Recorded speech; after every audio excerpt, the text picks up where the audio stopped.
friends, about a month ago, we launched the MEDDIC Community, basically a place where revenue professionals can come together to network, share expertise, and best practice. The community revolves around the Slack channel, but on top of that, we have regular events and members get early access to new content that we put out. Yesterday, we hosted our first ever Community Huddle.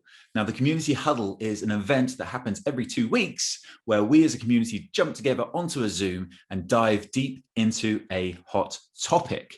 Yesterday's topic was metrics, the first element in MEDDIC, and there were some absolute gems that came out, some great tactics, strategies, and advice, as well as insights from the community. There was one bit of advice that everyone has been talking about since. I've had 5 or 6 people message me directly to ask for the recording so that they can reflect back on this. And this gem of knowledge came from Zachary Bromberg. Now, Zachary's idea, we're going to coin it something because it needs coining. It's going to be the reverse demo metrics hack. And Zachary has been very kind and allowed us to share the content with you, our dear audience. So without further ado, let's jump into this incredible strategy from Zachary. Thank you, Zachary. The second thing I'll mention is what you mentioned about the Google Analytics piece and getting access to their Google Analytics.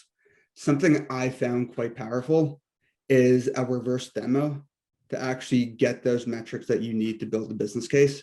So instead of us demoing our solution for them demoing their current state for us. And actually them screen sharing. And I think it's a perfect way to dig in with questions without it seeming like a choppy interrogation.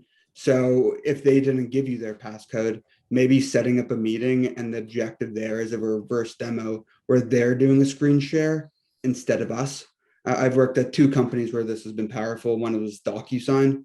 So maybe they're using like their SharePoint instance for contract negotiation. Maybe they're using a competitor solution, but actually getting them to walk us through their workflow. And I'm working at Vidyard now. So if you think about those sales acceleration tools, whether it's Outreach or SalesLoft, getting them actually to share what they're doing in those tools and their dashboards, I think is a powerful meeting to hold in order to get to a very strong business case. Wow, Zach, I've never thought of that before. Like the reverse demo. That is, I don't know if anyone else has thought of that. That's genius. Zach, you just blew my mind, man. Yeah. You just blew my mind. I'm actually working on a deal cycle with DocuSign right now. So this couldn't be more appropriate. Thank you very much. Yeah. Listen, I rated myself a 6 out of 10 on metrics. So take everything with a grain of salt. Rolling. I love that though. I'm just like, my mind was just going through all of like the things you could do where, you know, like the customer's showing you something. You're like, whoa, sorry. What did you click there? Oh, that's because of this. Why do you have to click that? Well, because it has to, that the way the process used to work was it has to like go to this person, but it doesn't work anymore. So that's like, wait, well, why did he click it? Well, I still have to click. So wait, hang on a minute. So is that person going to get an email now? Yeah. What will they have to do? Well, they'll have to approve it, even though that process doesn't exist. Yeah. It's just because we haven't, and you're like, boom, all of a sudden you found some pain. You're into like attaching some value to that. How inefficient is that? Man, that's awesome. And imagine having that conversation without the screen share. It would be a horrible interrogation, right? It's very tough for them to give you the space in order to really dig in strong on what we need to build a foolproof business case where we're aligned on all the assumptions we're making.